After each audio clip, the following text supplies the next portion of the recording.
الحمد لله رب العالمين الصلاة والسلام على رسوله الكريم أما بعد أعوذ بالله من الشيطان الرجيم بسم الله الرحمن الرحيم قال الله تبارك وتعالى في القرآن المجيد والفرقان الحميد أعوذ بالله من الشيطان الرجيم بسم الله الرحمن الرحيم يا أيها الذين آمنوا كتب يا أيها الناس اتقوا ربكم الذي خلقكم من نفس واحدة وخلق منها زوجها سبحان ربك رب العزة عما يصفون وسلام على المرسلين والحمد لله رب العالمين. My dear respected brothers and elders,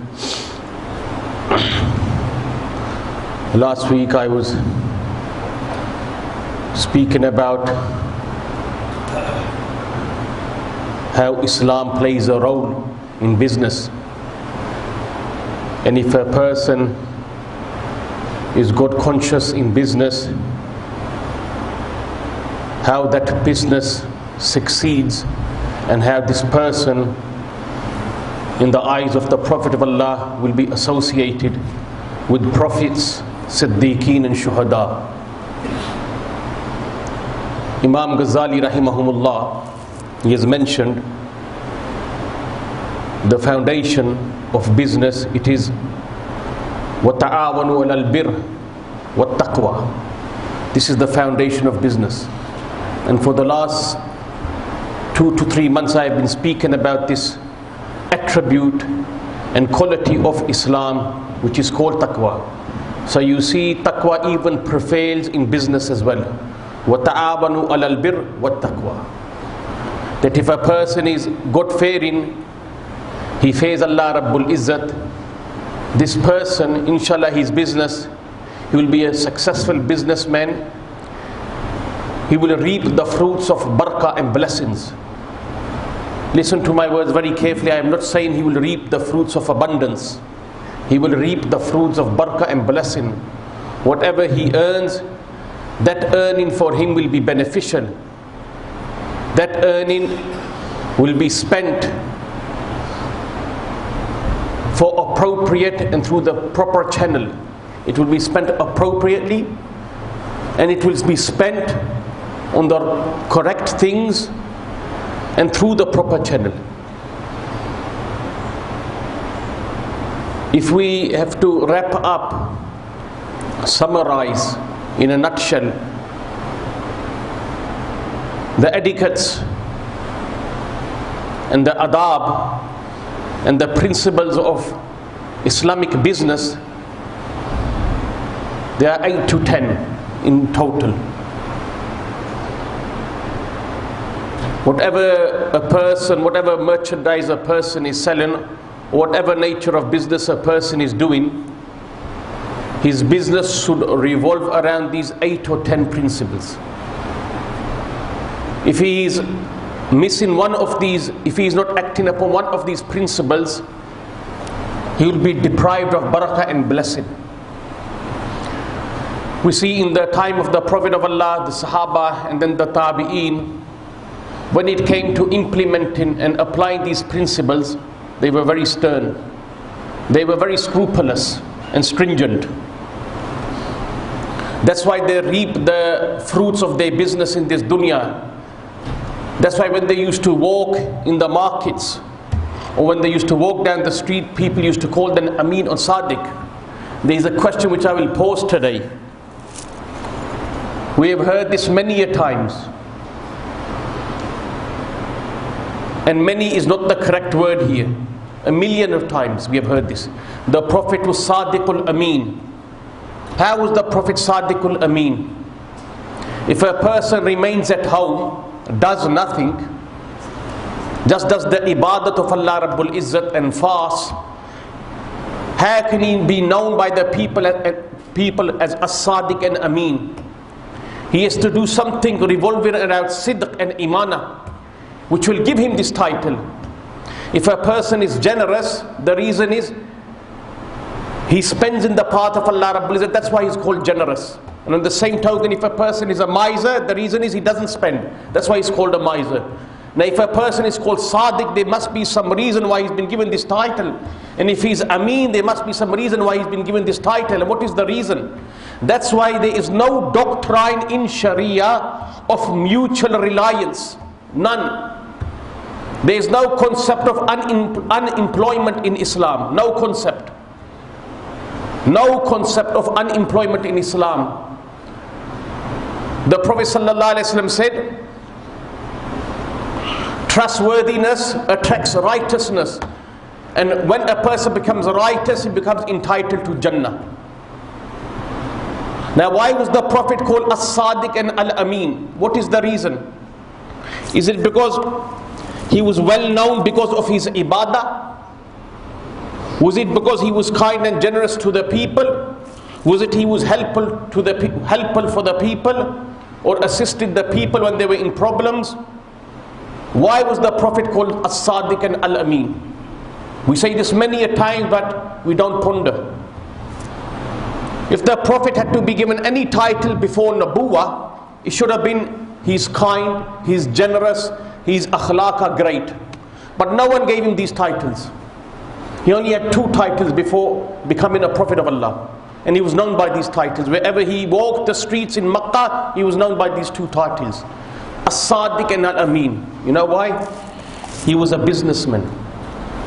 He was a businessman. And he was fair in his business. Those principles and laws and teachings with the Prophet ﷺ promoted after becoming a prophet, he was practicing before he was a prophet. That's why he was a Sadiq and Amin. In his dealings, he was kara, he was upright in his dealings. And how upright? Abdullah ibn Abi Hamza radiyallahu anhu, he says, this is how upright the Prophet was in his dealings. Abdullah ibn Abi Hamza radiyallahu anhu, he says once, before the Prophet was a prophet, we had a dealing. I made a transaction with the Prophet of Allah. The Prophet sold me something. Whatever money I had, I gave to the Prophet. But there was some shortfall. So I said to the Prophet of Allah, can you please wait here, inshallah, I'll be back. He left. When he left, he forgot that he said to the Prophet, I will be back. Now the Prophet remained there for 3 days, he did not move. Why? Because this person said, wait here, I'll be back. The Prophet did not move for 3 days. When he remembered, he said, oh, what a mistake. I said to Muhammad, he was not a prophet at that time, that wait here, I'll be back. Maybe he is still there. So he rushed back after a day or 2. But in reality it was 3 days. He rushed back after 3 days. And he saw the Prophet seated there. The Prophet was sitting there. When he came back, when he returned, when the Prophet ﷺ saw him, he said, look, because of you, you have troubled me a lot. I haven't moved from this place for 3 days. I haven't moved for 3 days. And why? Is it because the Prophet ﷺ wanted to demonstrate him salah? Is it because the Prophet wanted to teach him Quran? Is it because the Prophet wanted to teach him zikr? No. This whole happened because of a business deal. That's why the Prophet was called As-Sadiq and Al-Amin. He traveled Sham and Yemen many times before becoming a prophet. This is how he established himself as an upright and just person. That his business was free from fraud and deceit. That's why the Prophet ﷺ said, when you make a deal, you should say, there is no cheating in this deal. It is incumbent on the seller to say, there is no cheating in this deal. This is one of the principles. Now you got to be your iman has to be very low. If you are saying this and inside you know you are wrong. That's why the Prophet says, announce. When you make a deal, say, there is no cheating in this deal. Dawood alayhi salatu wassalam understood this. The barakat and the blessing of earning with your own hands and not sitting off Centrelink or abusing the system. He understood this. Even though there was a Baytul Mal at that time, and Sayyidina Dawood alayhi salatu wassalam's tanha, wages and salary was from the Baytul Mal. He was a king of the time. He used to disguise himself when he used to leave home. Disguise himself. wear tarred clothes, rugged clothes, old clothes. And then he used to walk the streets and the bazaars and the public places, and he used to ask people, what do you think about Dawood? So he used to go out and ask people about himself, but he used to disguise himself. What do you think about Dawood? And he used to get the replies, he's a good person, he's this, he's that, he does a good job. One time, Sayyidina Jibreel alayhi salatu salam came in a form of a human being. And Dawood alayhi salatu salam asked him the same question. What do you think of Dawood? He said, Dawood's a top bloke. But there's one thing. Dawood alayhi salam, what's that one thing? He said, there is no one more close in the eyes of Allah Rabbul Izzat than that person who works for his salary, who makes an effort with his own hands for his livelihood. There's no one more beloved to Allah than that person who makes a living with his own hands, who does not sit off the Baytul Mal, who does not abuse the Centrelink. At that time there was no Centrelink, it was Baytul Mal. So Jibreel said, he's a top fellow, but there's one thing, his wages come from the Baytul Mal. Allah. He said his wages come from the Baytul Mal. And there's no one more close in the eyes of Allah than that person who makes a livelihood with his own hands. As soon as Dawood alayhi salatu wassalam heard this, he started to profusely cry. He ran back home, entered the mihrab, and he made a dua to Allah. Oh Allah, teach me something so I can do with these own two hands. Teach me something so I can become rich from the Baytul Mal. Then Allah Rabbul Izzat made iron soft for him. Alanna lahul hadid. Allah says in the glorious Quran, Allah made iron soft for him. Like we play with dough, he used to play with iron. This is the understanding of Dawood alayhi salam. In his free time, he used to make armor, zir'as, armor. And then after retiring or coming back from work, he used to go to the market and then sell the armor for his own livelihood and for the sustenance of his own family. He stopped taking wages and salary from the Baytul Mal. Imam Ghazali rahimahumullah says, there are some sins which Allah cannot wash or expiate from a person's account until and unless he does not work with his own hands for a livelihood. There are some sins that will always remain in his account. Allah wants to see this person go through hardship to expiate those sins. Once the Prophet was amongst the Sahaba. Today we have narrowed Islam. We think a person who is praying is fi sabilillah. Nothing else is fi sabilillah. Going in the path of Allah is fi sabilillah. Nothing else is fi sabilillah. Studying in a madrasa, seeking knowledge is fi sabilillah. Nothing else is fi sabilillah.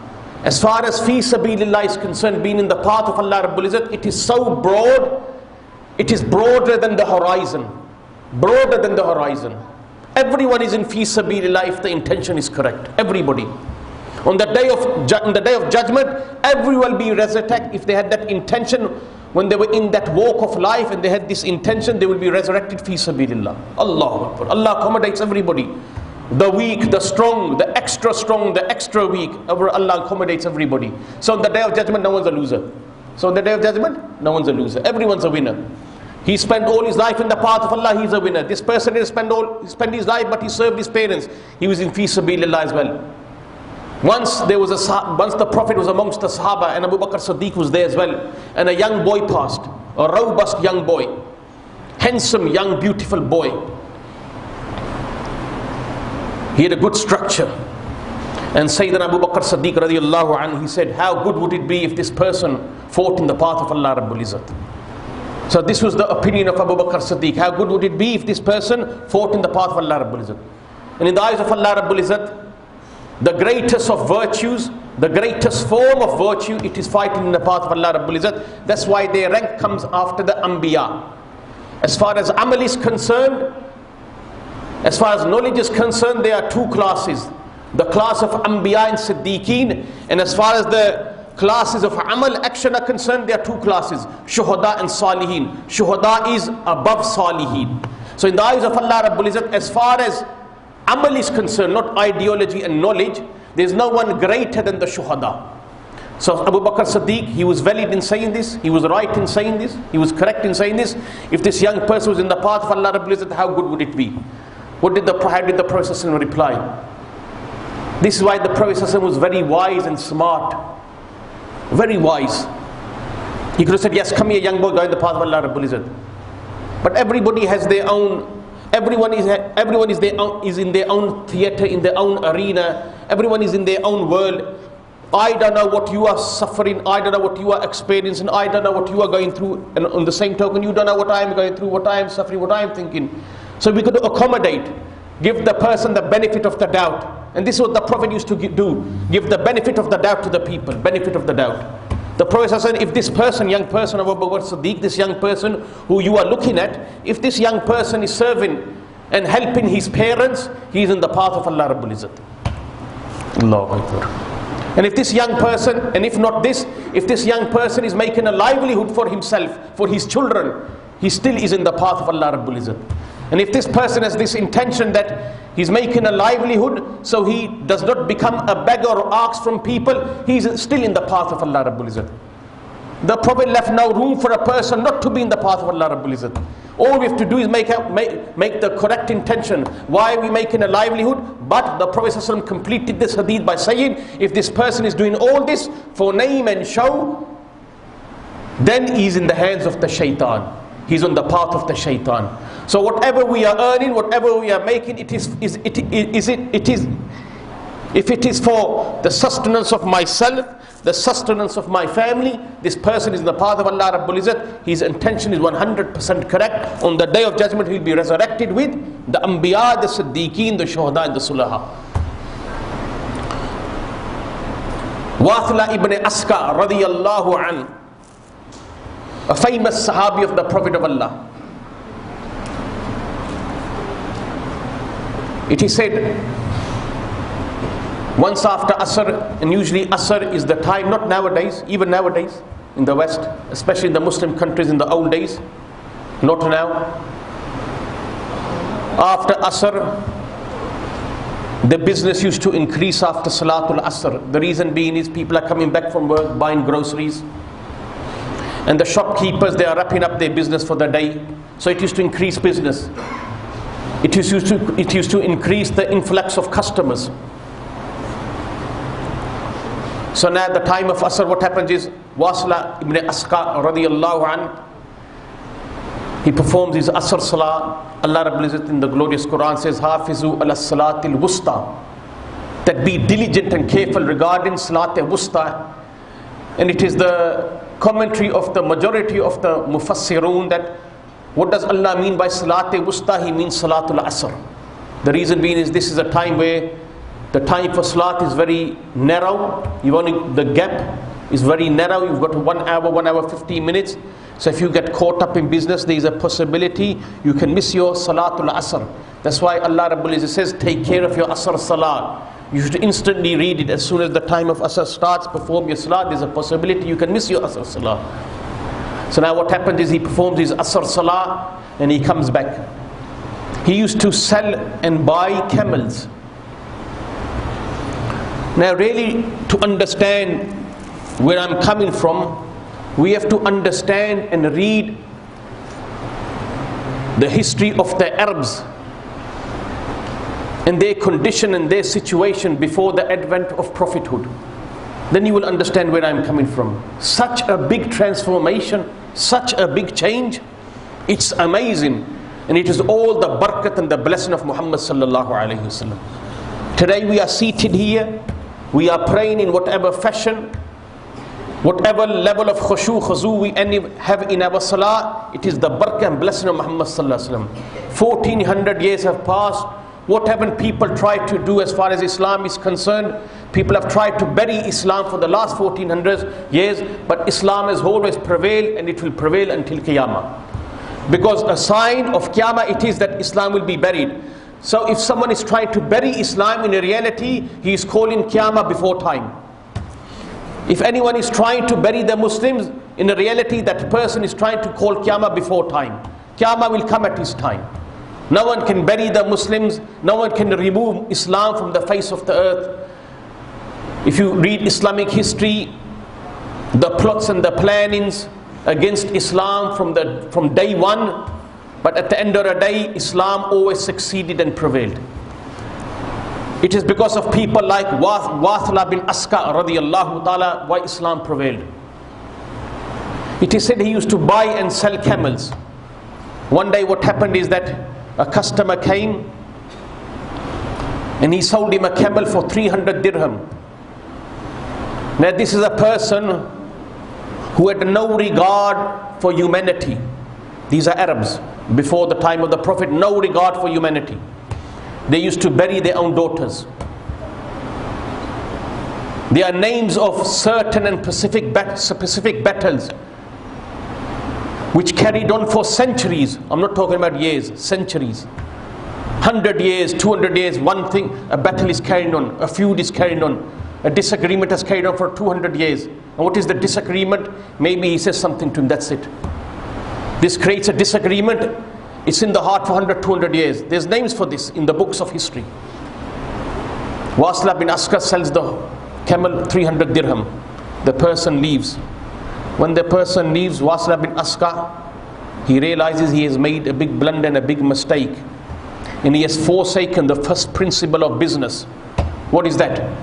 Deceit and fraud. That he has deceived a fellow Muslim brother. The first thought that comes in his mind. First principle of business. We have to refrain from deceit and fraud. But he has engaged in deceit and fraud according to his understanding. So now what happens is when he realizes, he starts to tremble.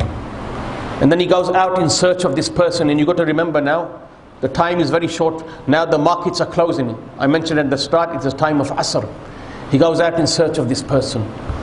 Eventually when he catches up with this person, he forgets his own business. I've got to sell some more camels to make a livelihood. He says, I've got to solve this problem first.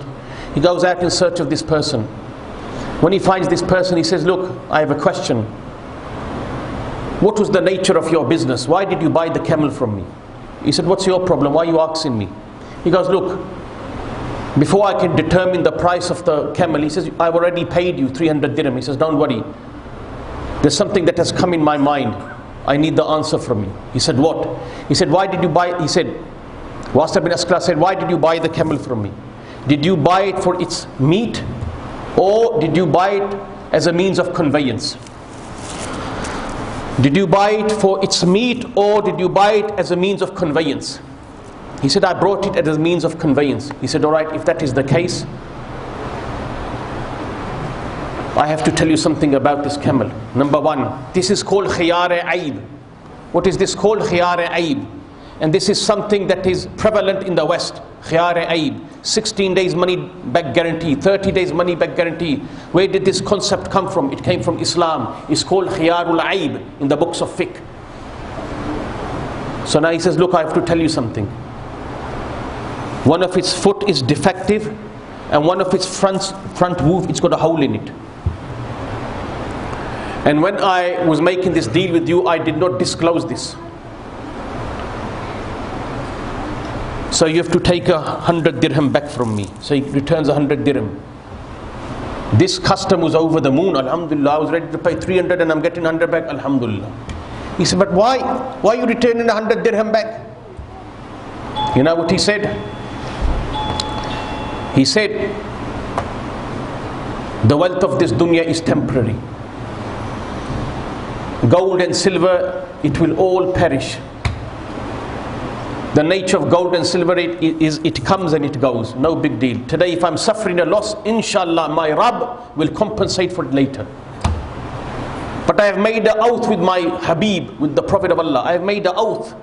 We all Muslims throughout the world, we have made an oath with the Prophet of Allah. If we render the kalima on our tongues, we have made an oath with the Prophet of Allah. He said, I have made an oath with the Prophet of Allah. And what is that oath? That I will always want the... And what is the oath? Not always. I have made an oath that every second of my life I will want the well-being of my fellow Muslim brother. Every second, not not every moment, not every day or every month, every second, every moment of my life, I will want the well-being of my fellow Muslim brother. How can I sell and on top of this, the Prophet of Allah has said, he said, that if you sell a merchandise, a commodity which has a defect and a fault, and you do not disclose it to the buyer, whatever rakam money you receive from that deal, it is haram for you. The reason being is, it is based on deceit. And the first moral of Islamic business is, we have to remain from deceit and fraud. He goes, I have made an oath. And he goes, Iman is such a thing that cannot be shaken or moved like the mountain. This was the type of businessman Wasla bin Aska radiyallahu anhu was. And this was the type of businessman the angels above the heavens they used to see. Today they are napaid, they are unaqa. Businessmen like this have become extinct like dinosaurs. Where do we find businessmen like this? That want the well-being of the customers. They're not worried about themselves, they want the well-being of their customers. Allah Rabbul Izzat give. This was only one point I elaborated on. There are many I mentioned at the start, 8 to 10. Inshallah we will cover them in the coming Jum'ahs. Wa akhiru da'wana anil hamdulillahi rabbil alamin.